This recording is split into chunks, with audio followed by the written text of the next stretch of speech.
It is a leak that is causing problems for repair crews and school officials. Lincoln County high school leaders say they found a water main break outside the school last week, and they turned off the water over the weekend, and when they turned it back on today, the water was discolored. Sam Smith went to the school to find out how school leaders are handling the problem. It's a story new at 5:30.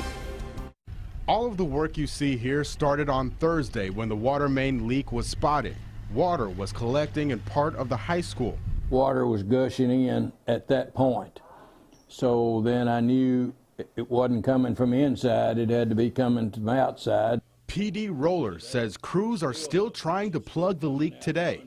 Yeah, we're just still looking. Hopefully we'll find it.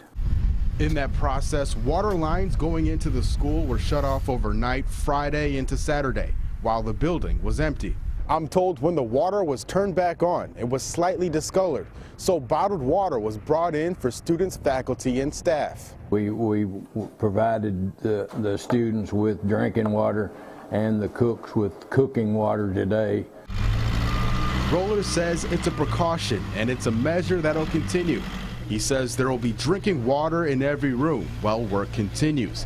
He says he's been working in maintenance for more than 40 years, and the effort going into finding this leak is unparalleled. So far, it's the top of the list.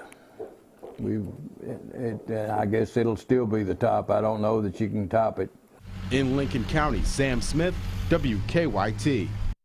And the work to repair that leak is expected to continue tomorrow.